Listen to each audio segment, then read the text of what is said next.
to.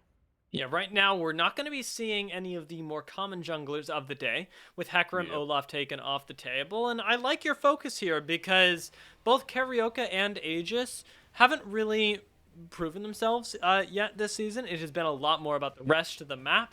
And as much as they've had decent performances, I would like to see the junglers take a little bit more of an active role in creating advantages for their own teams. We're going to need to see one last ban here, as Pantheon was actually banned by blue side, oddly enough.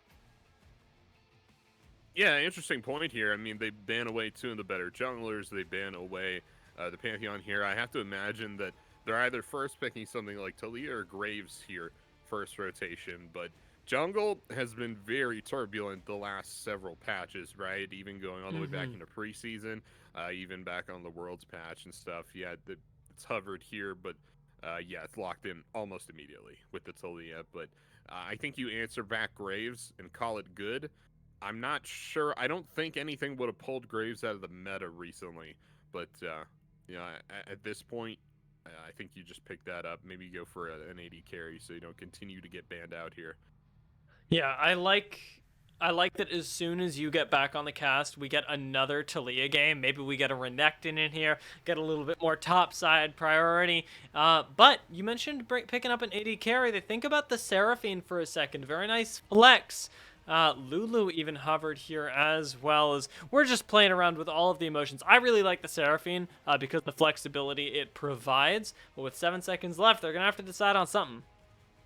So they've hovered a support. They've hovered, well, two supports, technically a mid laner. Now they're locking in a mid laner. I would suggest that this is maybe going to the bot lane. We haven't seen Syndra bot too often, and it would definitely be a flex here, but it's pretty strange that they pick Syndra over here at the first half of the draft on red side. I think that's a little strange to me. This might be a pick away from Avenger, and that would be the only thing that would really justify picking a Syndra at this point in the draft. But Camille over on the flip side with the Galio locking in both solo laners. That said, we've seen Galio in the support role quite a bit. If it weren't for Maokai, I would say Galio is probably one of the better supports out there. Yeah, this gives you quite a bit of flexibility. As Red Canids being able to move the Galio down there, but also have it in a neutralizing matchup against the Syndra. For Renekton is the instant response to Camille, though, and that is a matchup that is going to be very, very explosive in this top side. You said it was about the jungle. The junglers they have one place to be. For sure. There's nowhere else you can really go yet. We'll see the bot lanes here picked up from both sides in just a little. Maybe the possibility of a mid laner for blue side.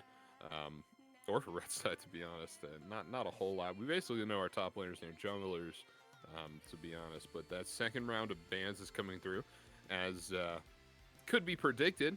Pretty focused at the bot lane so far. I'm expecting the Leona ban here from red side. Or no, it should be from blue side, as red side gets first pick in the second pick rotation. So that Leona ban should come through as the final ban here. Red side, that's going to be Yone. See, I like that. I like that. They're assuming that the Galio is going to support role. I think that's a smart choice. Yeah, you've got a lot of options against the Syndra, but it keeps your mid lane pool open. So right now, taking out a little bit of the, like you say, Yone, but there's the Leona that you had predicted. Very powerful in the support position right now, and Lucy, a very strong support right now. I'm a huge fan of the way that he has been performing and has really been picking up Pain Gaming.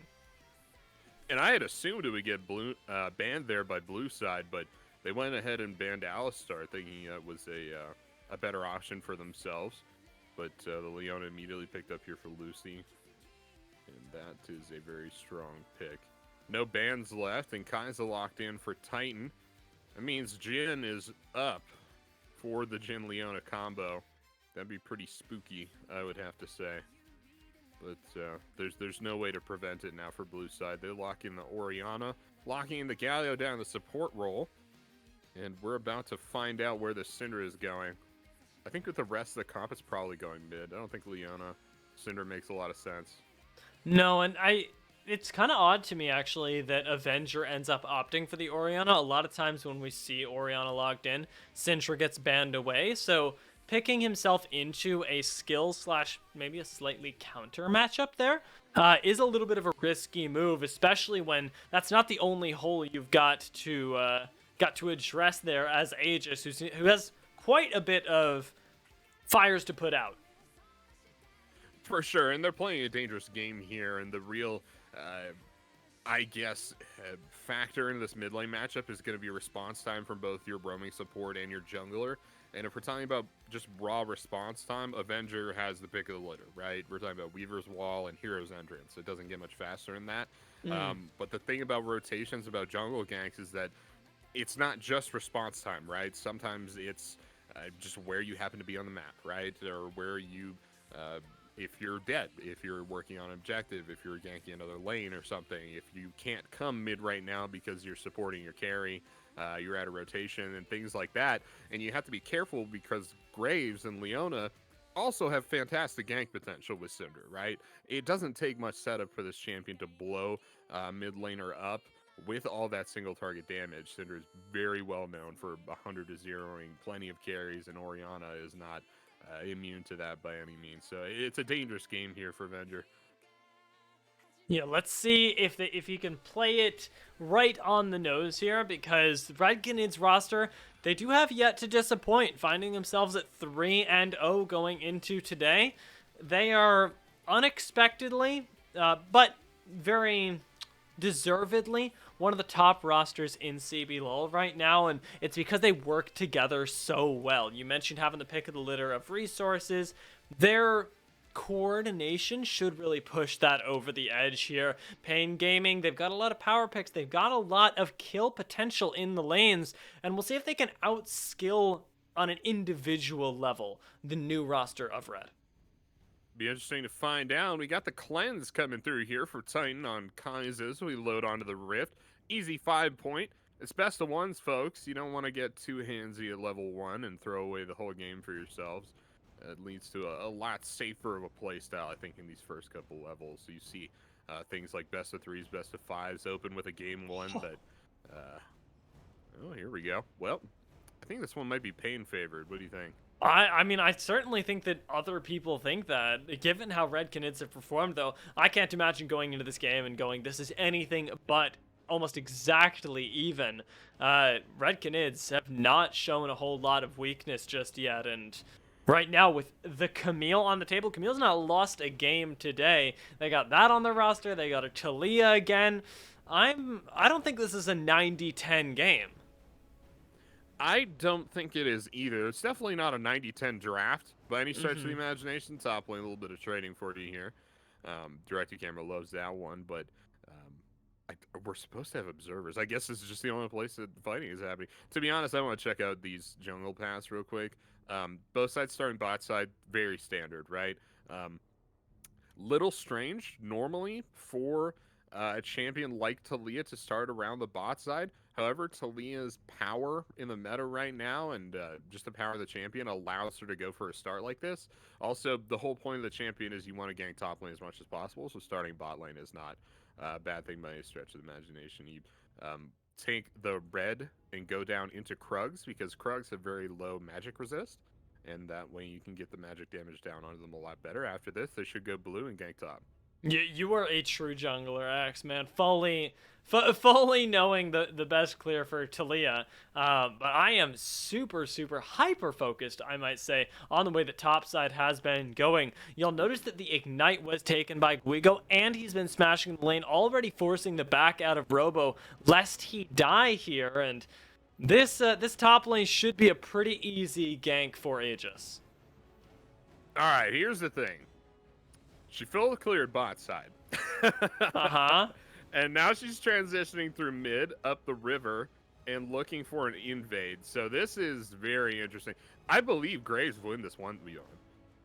He should almost every day of the week, though. Finds Carioca. Doesn't get the bounce back, just barely there, but has the smite available. Carioca picks that one up, even with the support of Avenger. Carioca is going to be forced out of the jungle here. Tries to support his own mid laner, Tinones, as he contests Avenger in the red side, but with everybody roaming down, even you can see right there Guigo waiting for Carioca in the brush. I love this play call. So, down bot lane, there's some fighting. We should be okay. The only person who might not be Oh, actually is Lucy, as he wow. takes a lot of damage from nowhere. First blood goes to Titan. Yeah, and that'll do it. It's the single target damage on a Cathian Rain that will shred somebody into the dirt. Oh man, Karaoke, he's here. He's gonna try and make it happen. Tristana with the jump. Yeah, the jump in almost gets punished there, and the taunt is just enough to keep Titan alive. No heal available, no heal in the game for Titan, but JoJo stays alive and stuffs Karaoke. Interesting stuff there. Yeah, the Cathian Rain when you're oh, what is the word? Oh, here we go. Denounce. Oh, that's a great stun. It is a really good stun. It doesn't get him quite out of trouble, though. Still takes about half of his health bar, and is going to have to burn the Corrupting Pot to be able to go back to laning against Avenger, who is still waiting on his first back. Yeah, and what I wanted to point out was the isolated damage there from Cathian Rain is what I was trying to point out. It shreds you, right? If you take every single one of those missiles, where it's supposed to kind of spread out amongst multiple targets, it does an inordinate amount of damage, and it just shredded Lucy down there. But Lucy mid now, looking for the gank, and to be honest, it's probably the best thing about roaming support styles is that, oh, wow, the flash over the wall. I think that was The Hex Flash, yeah. Yeah, so nothing too big used, but the best thing about roaming supports is that you don't have to make anything happen. It's not like a jungle gank where you're wasting valuable time. The goal of the roaming support is just to get out of lane 90% of the time and let your ADC scale up. If you get something off of it, as roaming supports are very good at doing, great, but you don't have to for it to be valuable. So Lucy just walking up in the mid lane, sitting there, channeling the back, Hex flashing over the wall, and then walking back, super valuable. It's perfectly fine. Karaoke got spotted right on the edge there. I think he knows it too. Dashes right out. That would have been very, very clutch for Pain Gaming to find something there. Guigo finding a little bit of something in the top side, though. May have gone a little bit too far forward onto Robo. Misses the healing and finds himself pretty low, but drops the Ignite onto Robo as BRTT gets himself out in the bot lane. Lucy doesn't have that kind of mobility. The double taunt comes in. Lucy gets blown up, and BRTT has got to jump again. Love the focus on the support, right? They understand that Leona is the power point for any bot lane, right? You talk about when people say top ADCs, the reason most of ADCs are at that top level is because they work well with Leona. If Leona is out of the game, 90% of the lanes are dead. Tristana notwithstanding, right? Oh, Karaoke over the wall. Oh, very close there. Being that level up there saved the dragon play. Yep, 100%. Yeah, that'll do it. That's all it takes. You see, the smite is still up for Karaoke. Wasn't even able to get it off. It was just that small margin of damage on the smite between the levels that was able to take it down. That's great stuff. Robo walking up the lane, getting the honey fruit. There's nothing available here. The scuttle crab isn't up, and then we should be getting at 8 minutes, I believe, Rift Herald on the map here. So that's nothing really up there yet, but did get that honey fruit. Karaoke up in the top side, looking for the scuttle, and our junglers are in retrograde here. Aegis might have a bit harder time ganking top permanently, like a Talia wants to do, with this Renekton up in the top side, right? It's a very strong early game champion, and while Camille easily 2v1s, right, is one of those 2v1 top lane champions, you still have to be careful against a Renekton, because Camille's a late game champion, Renekton's early game, and sometimes that's all it takes. Yeah, that was a very nice slice, very nice dice from Robo to avoid the heal there. And Guigo could be in a little bit of trouble with a big wave crash. And Karaoke's sticking around to consider the dive. Has Tino's roaming up as well. This could be Guigo going down. It almost certainly will be if he sticks around, yeah. And he tries to get away. He's baiting them into Aegis. Aegis has got the burst here. Robo goes down in trade, and Guigo gets a lot of damage onto Karaoke as well, who now gets his way out with the phase rush. You trade 1 for 1, but you're still missing a lot of XP, giving over a lot of turret plates. It's a loss for Red Canids. No two ways about it. It is there. It makes me wonder if maybe Weaver's Wall could have saved the Renekton, or saved the Camille, excuse me, but I don't know. Yeah, I don't think it's really worth expending there, but that said, that was a crazy hook shot, man. I didn't even think that was going to connect with the wall. That was like exactly max range. So very, very well done, and got very close to almost escaping. But lot of time expended there from Tinounds and from Karaoke.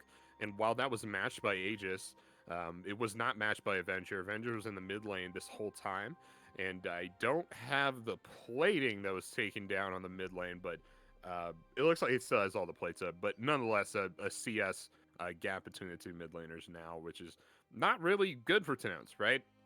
He did get the assist off of that play, but still down CS, still down in some XP there as well. Yeah, losing out just a little bit. And it could turn into a lot more because Avenger's going to have a lot of very nice team fight impact, especially when coupled with Guigo here, as long as Guigo doesn't fall behind, right? We've already seen him lose a little bit of XP, losing a little bit in farm, much like the opposing mid laner Tinones in his matchup against Avenger, and that could cause a problem if you don't have somebody who can effectively frontline. 100%. Aegis picks up the Rift Herald there at 9 minutes, just a minute after the spawn of the Rift Herald. And that's it's just good objective focus there, dragging it up now in a minute 45. But Aegis looking towards the top side of the map, trying to get some retribution, maybe, for the earlier top lane dive. But once again, it's a difficult gank for the Taliyah. So much of what you're trying to do is Renekton is very easy to pull off a 2v1, right? Now, that being said, the whole reason Taliyah works with the top laner is the burst damage.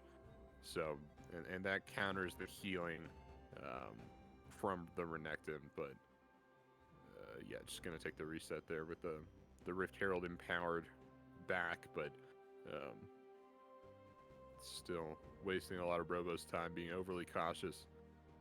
Yeah, Robo, I like the respect that he's playing with here, because as much as it is difficult for Taliyah to make that gank work, if it does work, it more or less spells the end of the game for you as Fred Knids, as Pain Gaming, if you do see Guigo get ahead like we've seen the Camille be able to in the past couple games. Already has the Spellblade for a lot of that upfront burst damage, and is only going to get worse once the Divine Sunderer and or Trinity Force are completed.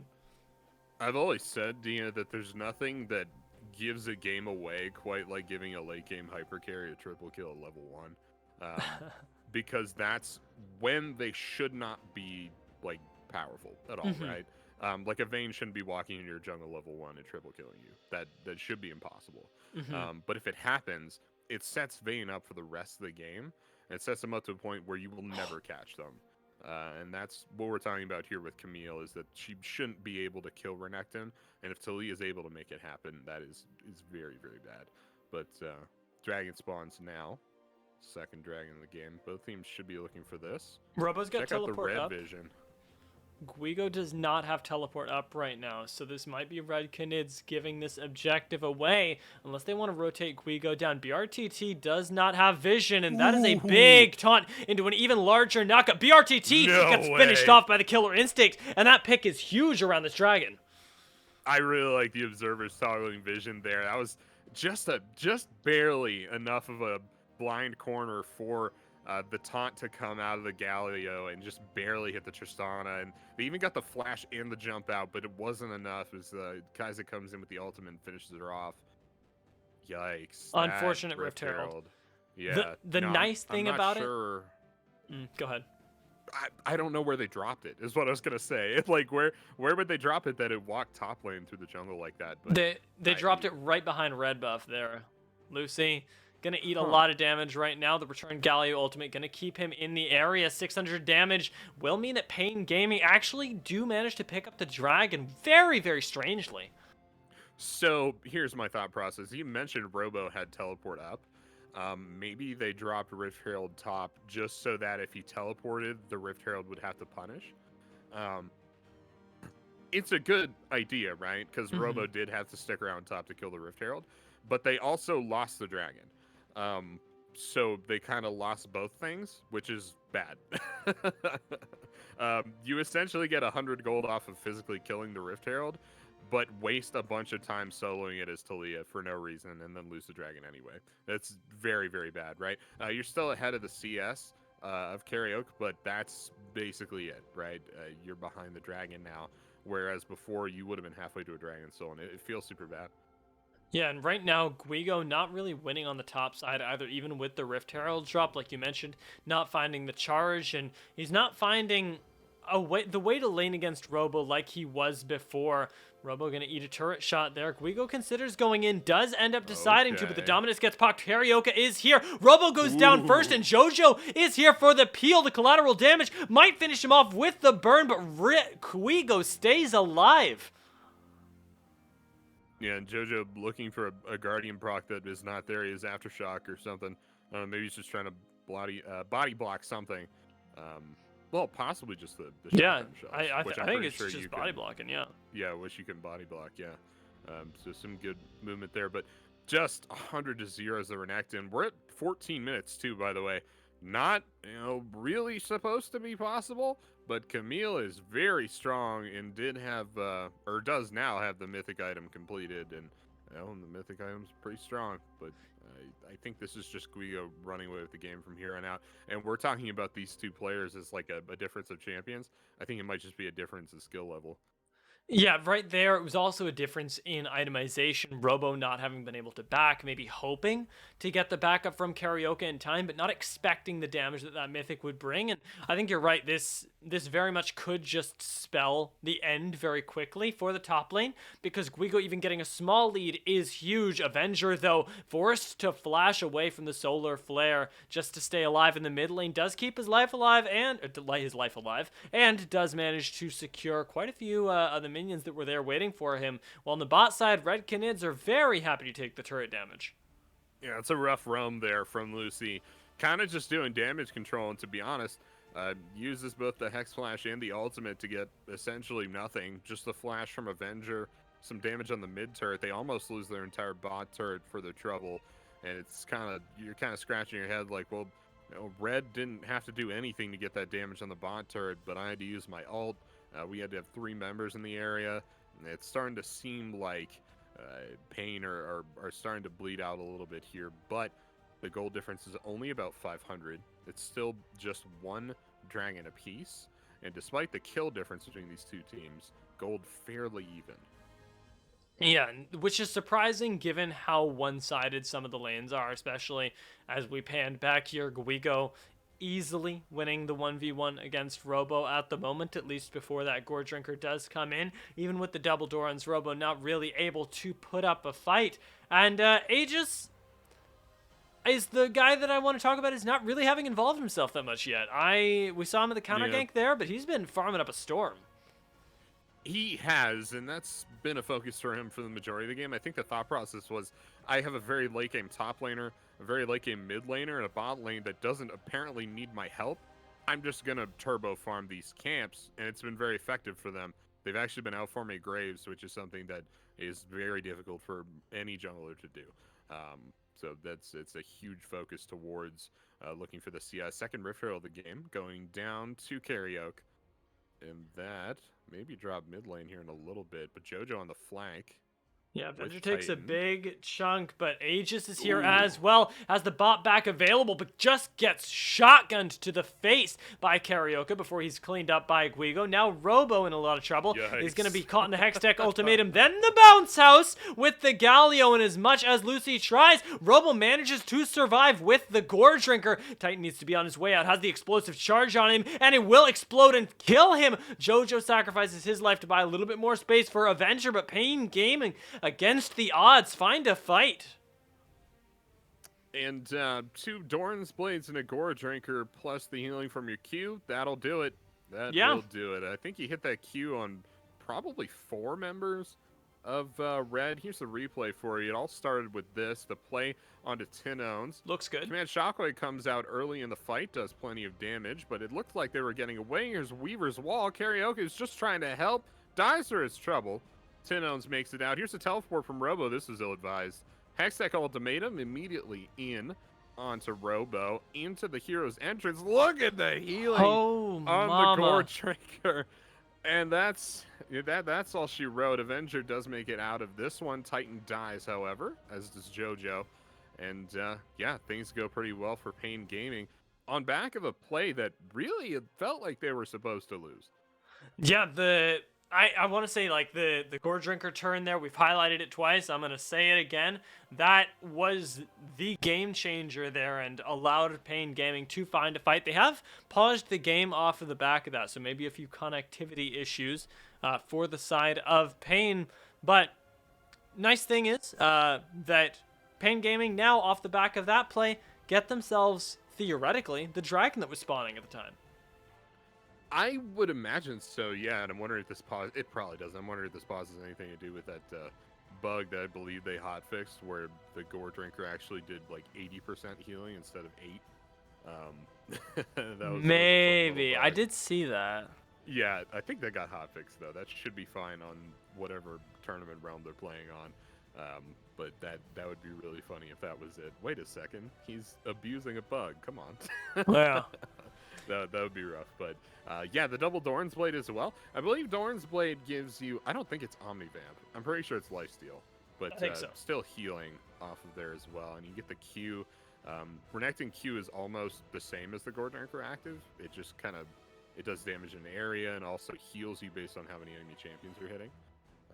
So if he hit 4 with both his Q and the Gore Drinker, that would heal him for a considerable amount. And it did. So. Yeah, it healed him almost back to full, and that's when you got to start considering picking up some grievous wounds. That's something I didn't check, and I'm not sure. I don't remember Camille having. I know they had the Triforce in the inventory, and I don't believe Talia would have orbs, so they might not have grievous wounds. And we could check now, and they do not. That checks out. The board. Yeah, no, none of them do. So. Yeah, playing a little bit more into why Robo was able to get away with murder there. And they're picking up the second dragon for themselves. This is the third dragon of the game. But on their way to Infernal Soul, I don't expect this to come into play. Maybe Pain Gaming might have had a shot at Soul if they got that first one, because they are kind of more of a focus towards the early game, but they didn't get that one, so it'll be a little bit later when they're vying for that last dragon. And at that point, I think Red just kind of wins those fights. Yeah, right now, this is interesting. I did see a graphic. I want to make sure that JoJo is still in the game. What's happening? I've never seen this.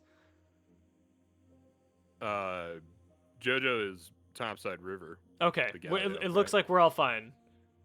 Yeah, Titan is back. Everybody's in the game. Guigo trying to take somebody out of the game. BRTT is his name. Does flash away, but does not manage to survive as there's a bunch of damage there. Seismic Shove does go wide onto Robo, though, who slices and dices his way out now that the fight has been lost. With Rift Herald dropped in the bot side, though, you're at least getting some tower damage. This is a very strange meta to me, and I'm wondering if this is...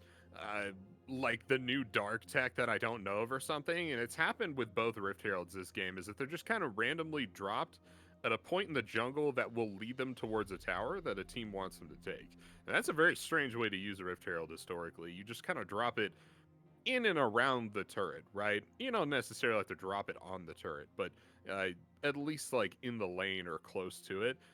Twice now, it's just kind of been like he dropped that one behind the dragon pit. And just kind of sent it on its merry way and then went off for the fight mid. And it's an interesting way to use the objective I haven't seen very often. I'll tell you what else you normally drop behind the dragon pit, though, is a ward. So I wonder if that has been there it is a reason why we have seen some of these things. I do dropping it by accident. I genuinely wonder, because I've done it. Like yeah. It is a mistake that can happen. Fortunately, that one does get a charge, so it might be a pressure play, but specifically with the second Rift Herald, though, it seems a lot more like a mistake than something that was intended. Yeah, and I mean, I guess if this is an intentional thing, it worked. I mean, it got the charge off, right? They ended up getting the bot turret eventually. That top one did keep Robo top. It did keep Robo from teleporting the dragon play. They still lost the dragon, so it didn't. But hey, you know. But it did its job. So yeah, maybe it is intentional, if a little bit unorthodox. Look at the vision, man. You can look at the map at any point in this game, and there's at least 6 wards on your screen. There's 3 wards in that bush. Yeah. One bush. Yeah, there's a lot of focus specifically from Pain on the vision game to, I think, keep Red down, because you were mentioning the global pressure that Red Canids have. Even before we got into the game, right now keeping that from being a problem is the Okay. MO, and it doesn't look like it's working right now, as Lucy at least is getting collapsed on. Titan even commits the killer instinct here, and it is a pick off around the 21-minute mark. They're not going to convert it into a Baron, but I think they could. All right, so picks are important, right? They are behind, so picks are how you come back. However, using Weaver's Wall, Command Shockwave, and Kai'Sa all to get the kill onto the support feels bad. Um, Also unnecessary. I don't really think you needed Shockwave there to get the kill down. But hey, results-based analysis. We'll see if Guigo dies here. Should go down, but we'll see. He needs to commit the hook shot for Karaoke to feel comfortable investing here, but Yep.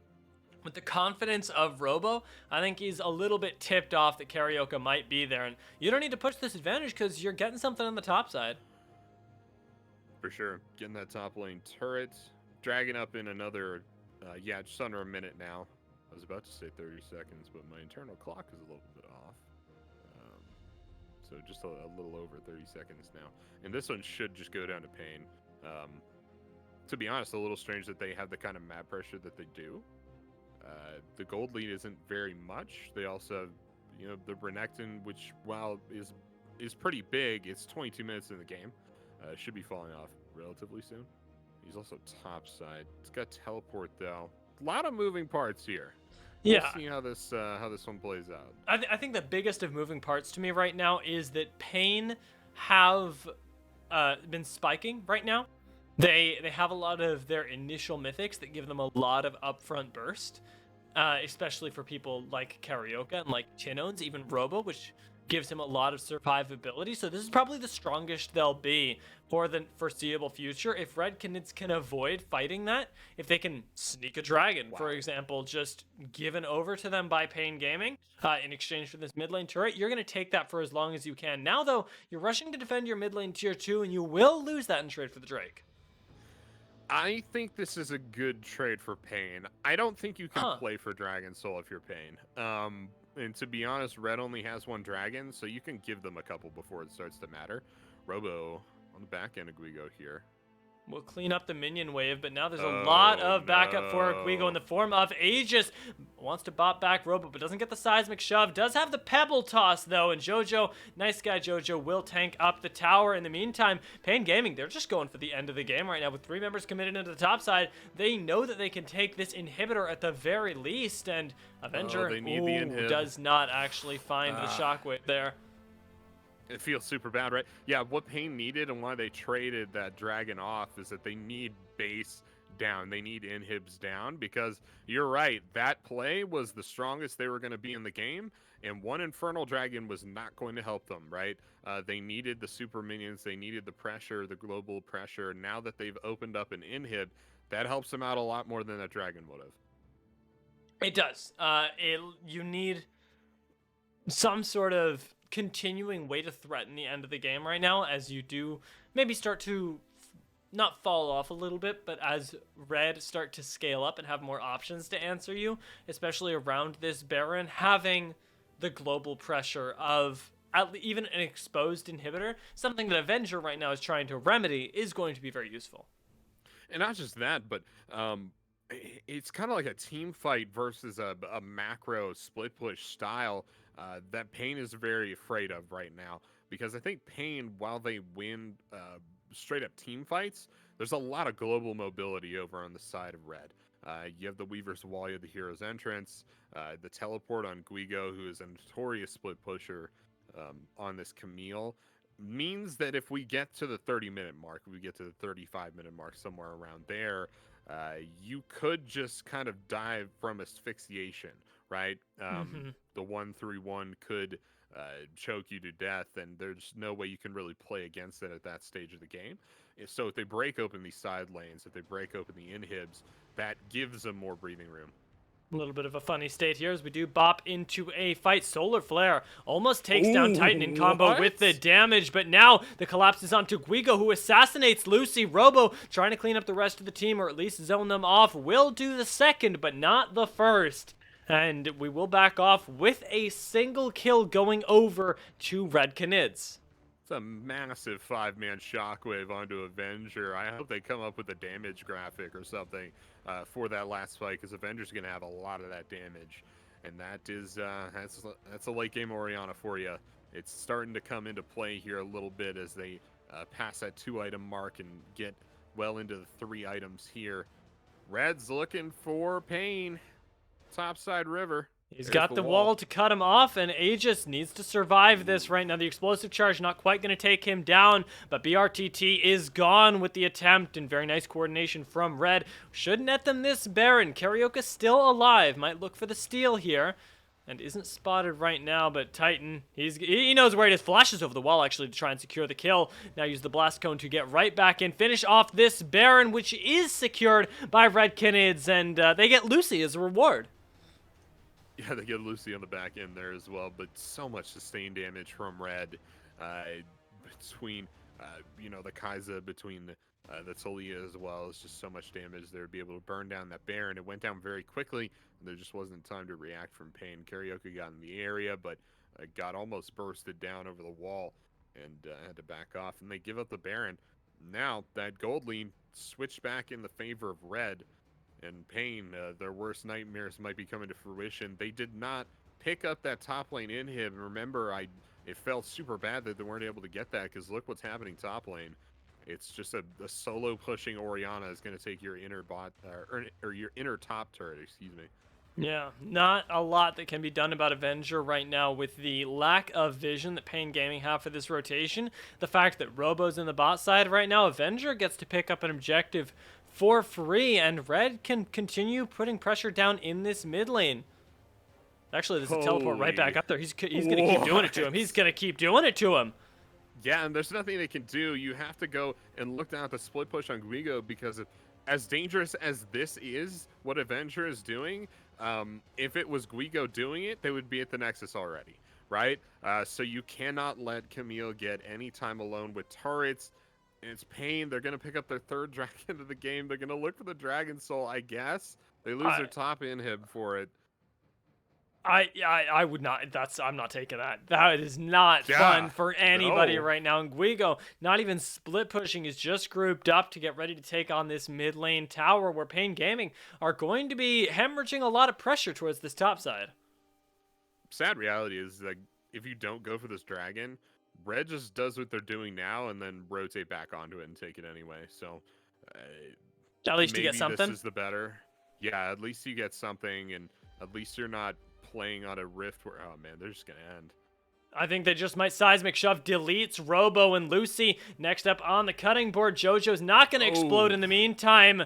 And you've got plenty of room to work with here as Aegis dismounts, looking for Karaoke. Does find him with the explosive damage. And BRTT now, last one left alive along with Tinones here. They've got a lot of burst, but I don't know if they've got a whole lot of ability to make anything happen here. The health bars are high on Red Canids, and the teleport is coming in. Red Canids look to close this one out right now, and Guigo is going to help you finish it off. Can't quite find the stun onto BRTT, but he doesn't need to. The Nexus is open, and Red Canids are on it. They finish off Game 5 of Week 2 with a banger of a close